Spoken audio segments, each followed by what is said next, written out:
오늘 말씀은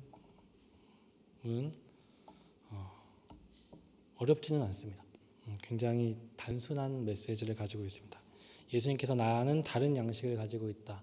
내가 가지고 있는 양식, 내가 먹을 양식은 하나님의 뜻을 행하며 하나님의 일을 행하며 하나님의 뜻이 이루어지는 그것이다라고 말씀합니다. 그리고 그것은 다른 것이 아니라 사마리아 여인들이, 사마리아 사람들이 주님께로 돌아오는 일을 말하는 것입니다. 예수 그리스도 안에서 소외받던 사람들, 예수 그리스도 안에서 죽어가는 나와 원수였던 사람들이 하나 되고 화목될 수 있는 것, 그것이 하나님의 뜻이고 그것이 예수 그리스도의 양식이라고 이야기하는 것입니다. 밥을 먹지 않아도 배가 부를 때가 있죠. 굉장히 행복하고 기쁠 때 배고픈 것 같은 나쁜 감정을 잊어버릴 정도로 행복에 취해 있을 때 그런 것 같아요. 예수님은 지금 그런 상태에 계신 거죠. 사마리아 여인과 대화가 끝나갈 때 예수님의 제자들이 먹을 것을 가지고 와요. 먹을 것을 구해왔어요. 쉬고 계실 그 예수님께서 이제 시장하실까 봐 먹을 것을 구해옵니다. 제자들은 예수님과 사마리아 여인이 대화하는 것을 이상히 여겨서 가만히 기다렸어요. 왜 이상히 여겼냐면 유대인과 사마리아인은 서로 원수지간이었고 또 한 단계 더 나아가서 유대인들은 그 당시 여자들과 대화하는 것을 터부시했기 때문이에요. 기분 나빠하지 않으셨으면 좋겠습니다. 그 당시 유대의 관습이 그랬다는 거예요.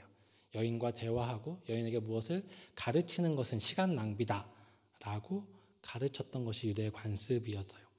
즉 사마리아 여인, 게다가 사마리아인, 게다가 여인과 예수님께서 대화하고 있다. 유대인들의 정서상, 제자들의 정서상 당연한 것은 아니었습니다.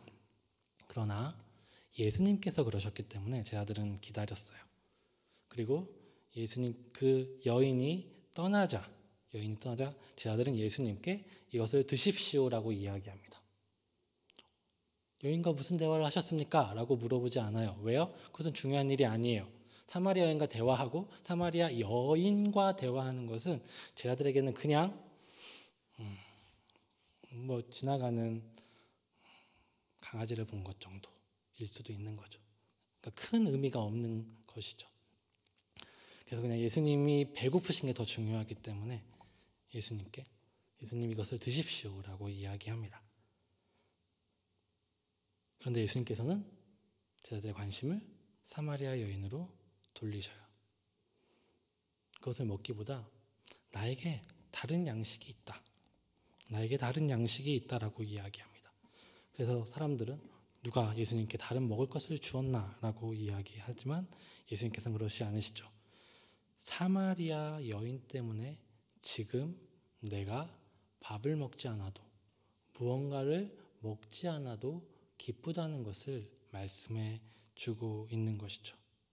너희가 모르는 다른 양식, 그것은 하나님의 일을 행하고 하나님의 뜻을 완성시키는 그것인데 그것은 지금 사마리아 여인을 통해서 이루어지고 있다는 것입니다. 예수님과 대화를 마친 사마리아 여인은 자신의 마을로 돌아갔어요. 그리고 사람들에게 이렇게 이야기합니다. 내가 행한 모든 일을, 내가 지금까지 살아왔던 모든 일들을 나한테 말한 사람이 있습니다. 나를 알지도 못하는데 내가 살아왔던 모든 일들을 정말 쪽지게처럼 알아맞힌 그 사람이 있습니다. 그 사람은 그리스도가 아닙니까? 그리스도가 아닐까요? 라고 사람들에게 전해요. 여인의 말투는 이거예요. 그리스도가 아닐까요? 이런 사람이 있는데 그리스도가 아닐까요? 예수님과 만나고 사마리아 여인은 갔을 때 사마리아 여인의 지식은 완전하지는 않았어요. 그냥 자신이 경험한 예수님에 대해서 사람들에게 이야기했고 이가 혹시 우리가 기다리던 그리스도가 아닐까요? 라고 사람들한테 이야기했고 사람들은 궁금해서 예수님께 나아오고 있었죠. 그것을 보고 예수님은 이제 추수할 때가 되었다. 너희가 추수의 기쁨에 참여할 때가 되었다라고 말씀하고 계시는 거죠. 예수님 배가 부른 이유는 지금 사마리아 여인이 가서 예수님에 대해서 이야기하고 소외받던 그 사람들, 유대인의 시각 안에서, 유대인의 관습 안에서 원수였던, 그리고 소외받던 그 사람들이 돌아오기 시작했다. 믿기 시작했다. 하나님의 백성이 되기 시작했다는 그 사실에 기뻐하고 있는 것이죠. 우리에게는 당연하죠. 우리의 시각에서 봤을 때 나도 사마리아 여인 같은 존재고 나도 이방인 같은 존재이기 때문에 이 일들은 그렇게 놀라운 일은 아닐 수 있어요. 그러나 예수님은 지금 2장부터 그 관습, 잘못된 고정관념을 깨고 계시다는 것을 우리가 생각할 때 예수님이 왜 기뻐하신지를 알 수 있는 것 같아요.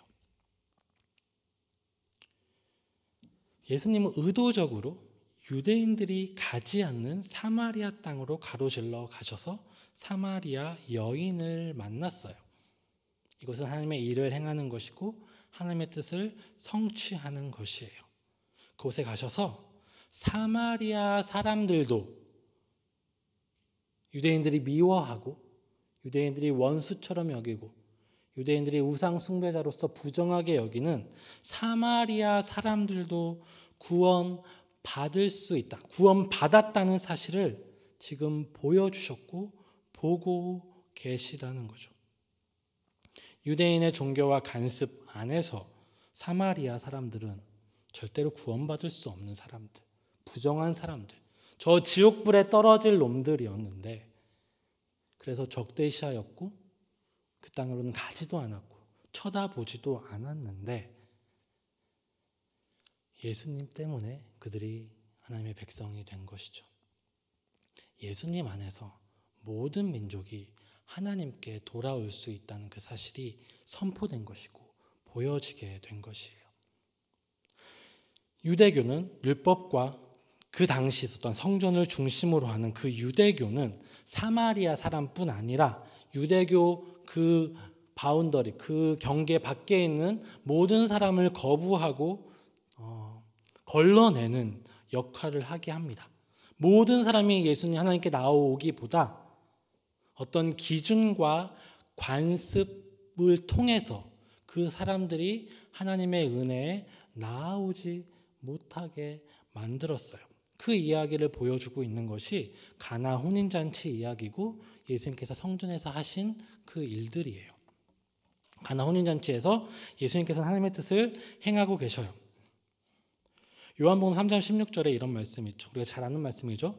하나님이 세상을 이처럼 사랑하사 독생자를 주셨으니 이는 그를 믿는 자마다 멸망하지 않고 영생을 얻게 하려 하심이라 라고 말씀하십니다. 가나 혼인잔치가 끝나고 성전에서 예수님의 행동이 끝난 이후에 니고데모와 대화하신 그 이후에 예수님께서 하신 말씀이죠.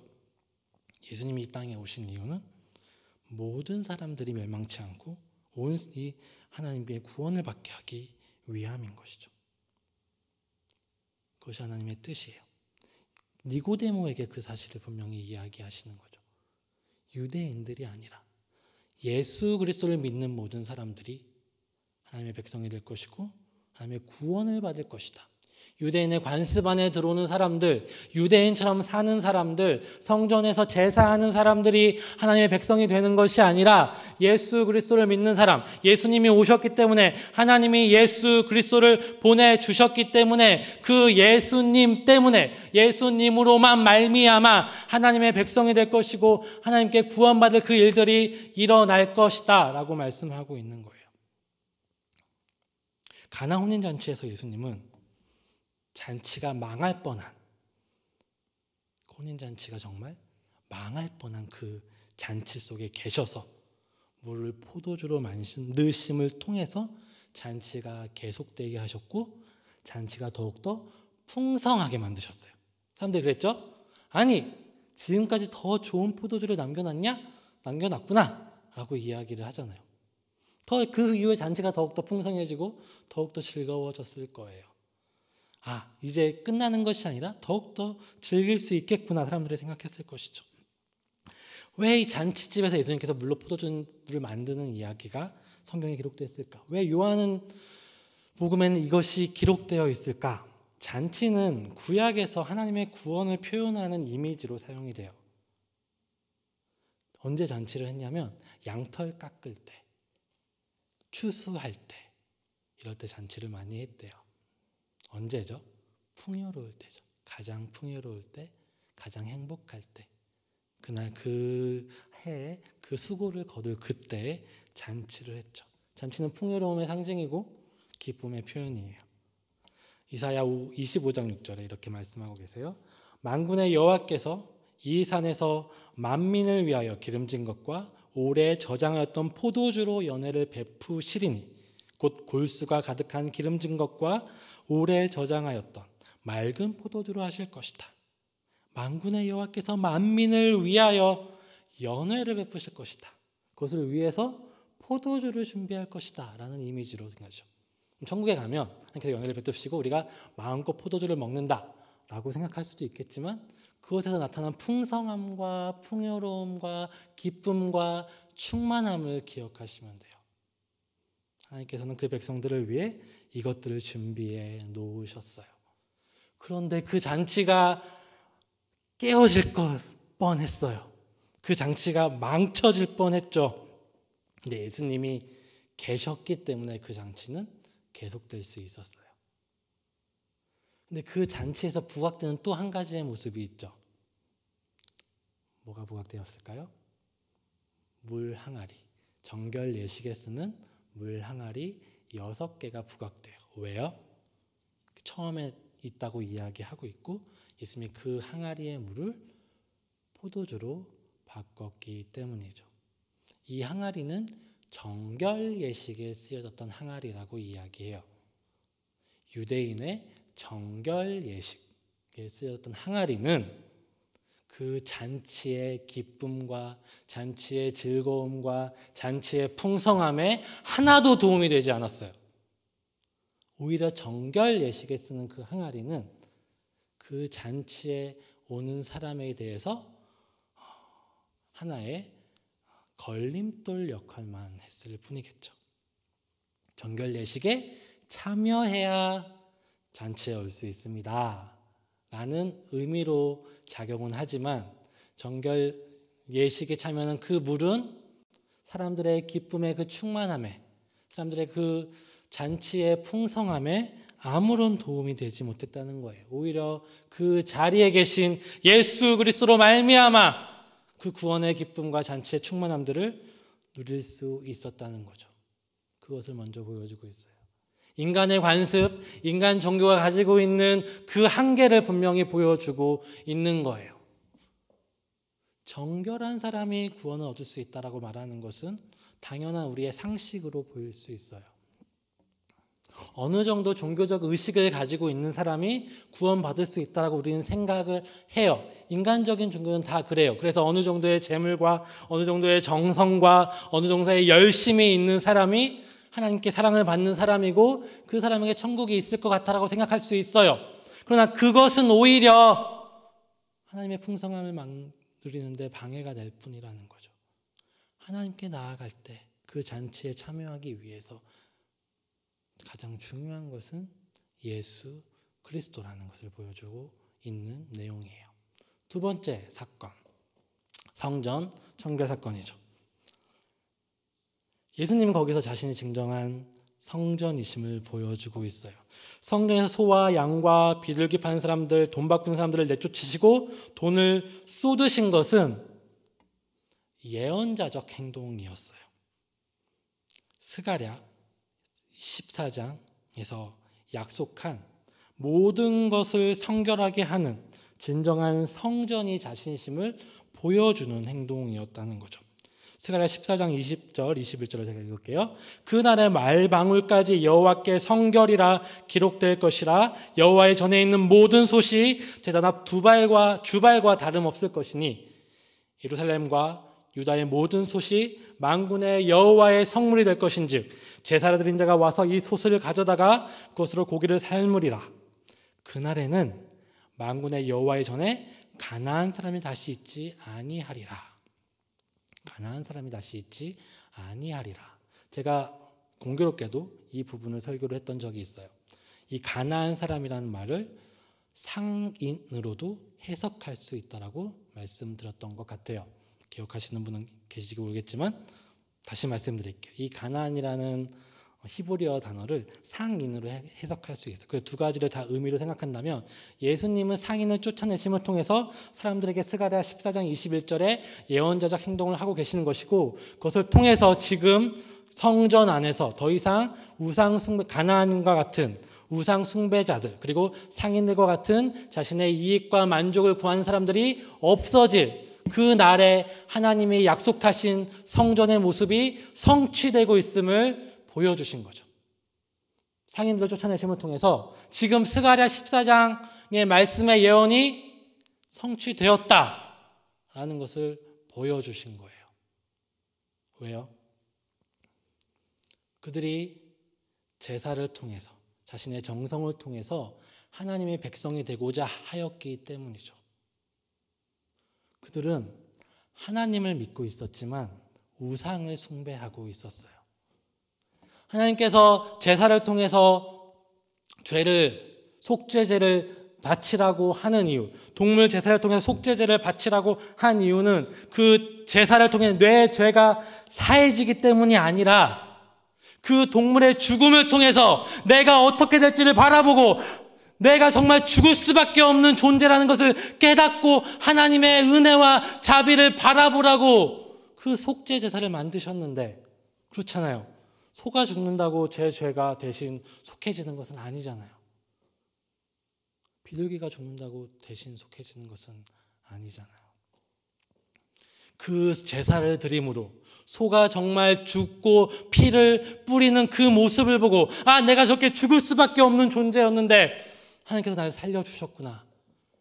그것을 보고 하나님의 은혜를 깨닫고 돌이키라고 속죄 제사를 주셨는데, 사람들은 어떻게 하기 시작하죠?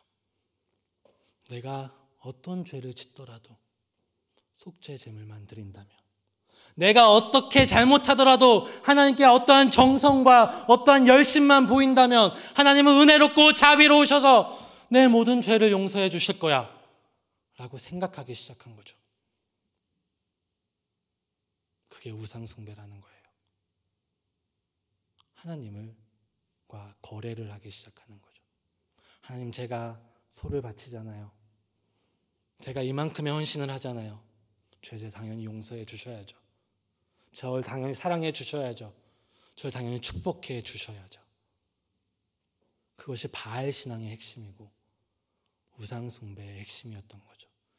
성전이, 인간적인 종교가 그렇게 변질되어 있었고 예수님은 그것을 거부하시고, 진정한 성전은 저 속죄의 양을 드리는 성전이 아니라 진정한 속죄의 양이신, 진정한 속죄의 제물이신 예수 그리스도가 진정한 성전이고 내가 진정한 하나님께 나아갈 수 있는 통로라고 분명히 말씀하고 있어요. 그리고 니고데모와 사마리아 여인과의 이야기를 통해서 율법이 있는 유대인들이 보기에 원수고 부정하고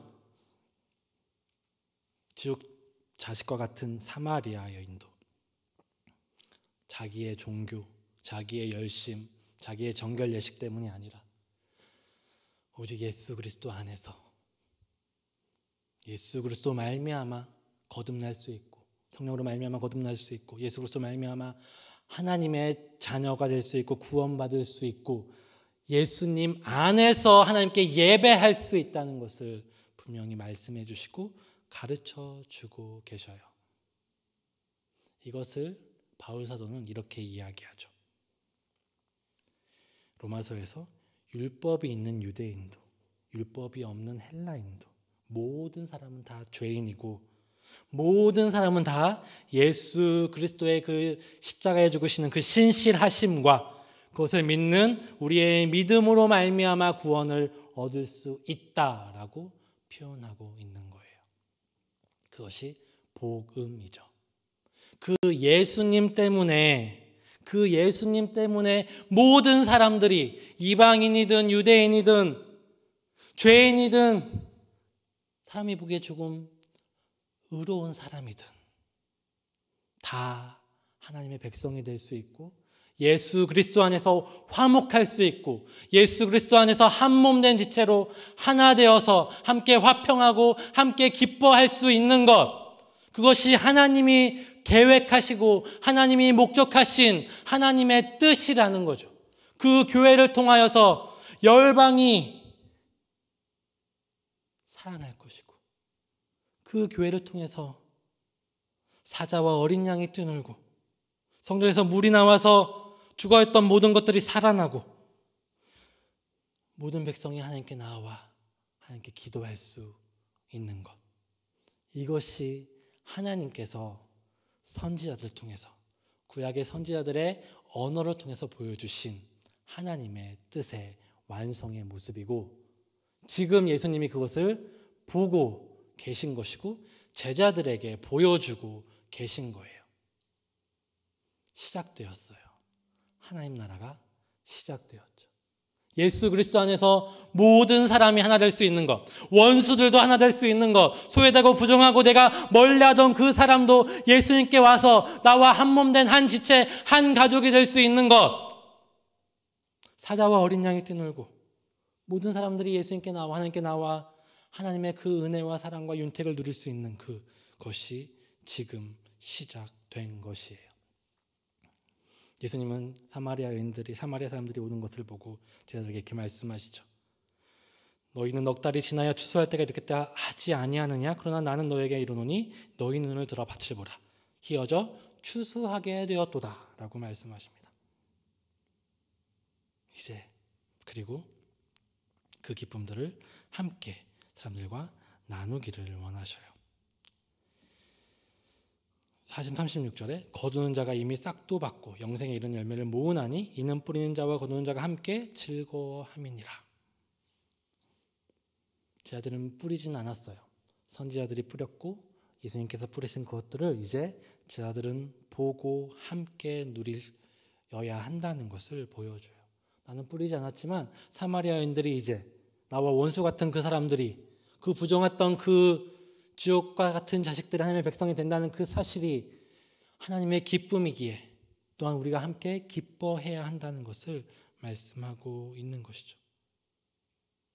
이것의 의미를 제자들은 당장 알지 못했겠지만 이후에 제자들은 이방 사람들에게도 구원이 선포되는 것을 보고 경험하였고 기뻐하였고 그것은 지금 우리도 마찬가지인 것 같습니다. 우리의 어떠한 은한 오력 아니면 종교적인 예식이나 내 신앙에 있어서 연륜, 다른 사람과 다른 나의 삶의 모습이나 나의 업적을 통해서 하나님의 백성이 되는 것이 분명히 아님을 본문은 이야기해요. 우리가 이 자리에 있는 것, 우리가 하나 될 수 있는 단 하나의 통로는 예수 그리스도 안에서 우리가 하나님의 백성 되었다는 믿음이고 그 확신이고 그 삶이에요. 인간적인 종교 안에서는 내가 가지고 있는 기준과 내가 지금 쌓아왔던 업적과 나의 삶의 어떠한 기준들 때문에 다른 사람과 나를 비교하고 정죄하고 분리하고 멀리할 수 있어요. 유대인들처럼 저놈들은 지옥불의 자식이야. 저놈들은 구원받을 자격이 없어. 라고 말할 수 있는 것이죠. 그러나 나부터도 자격이 있어서 이 자리에 있는 것이 아니잖아요.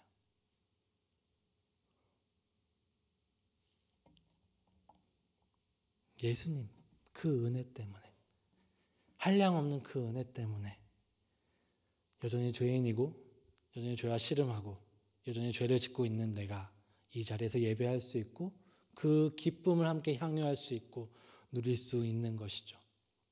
그것을 기억할 때 우리는 다른 사람도 사랑할 수 있는 것 같아요. 유대인의 입장에서 사마리아인은 원수예요. 제일 더러운 사람들이에요. 타협한 혼합주의자고 우상숭배자들이고 지옥에 가장 먼저 갈 사람들이죠. 그러나 그들이 오는 것을 하나님의 기쁨으로 여겼고 하나님의 뜻을 하고 생각했어요. 우리도 마찬가지일 거예요. 그런 내가 이 자리에 있어요. 또한 그런 우리에게 예수님께서 요구하시는 것은 원하시는 것은 그 일들의 함께 기뻐하기를 원하신다는 거예요. 나의 원수와 같은 사람 생각해 보세요. 내가 생각하는 정말 더러운 사람 생각해 보세요. 그 사람들이 내 옆에 와서 함께 예배할 수 있는 것. 왜요? 예수님을 때문에, 예수님으로 말미암아, 그들이 예수님을 알고 경험함으로 말미암아 구원을 얻을 수 있는 그것. 처음에는 완전하지 않을 수 있어요. 말씀드렸지만 사마리아 여인이 사마리아 사람들에게 선포했던 그 메시지는 완벽한 복음이 아니었어요. 그저 자기가 경험했던 예수님을 전했고 사람들에게 와보라 라고 이야기했죠. 그 사람들이 어떻게 예수님을 온전히 믿게 되었어요? 예수님과 함께 있음을 통해서. 이틀 동안 예수님의 가르침을 들음을 통해서 내가 이제 예수님을 온전히 믿었다라고 선포하였죠. 내가 변화된 것이, 내가 변화돼서 예수님을 믿은 것이 아니라 예수님을 믿었기 때문에 지금 여러분의 신앙의 수준, 윤리적인 수준, 신앙의 성숙이 있었을 거예요. 만약에 초신자에게 여러분의 신앙의 수준, 여러분이 생각하는 그 가치관, 여러분의 윤리적인 수준을 넘어야 예수님을 믿을 수 있다고 이야기한다면 얼마나 많은 사람들이 예수님께 나올 수 있을까요? 그것은, 그 관습은, 그 기준은 은혜를 가로막는 유대의 관습, 유대의 종교와 똑같은 거예요.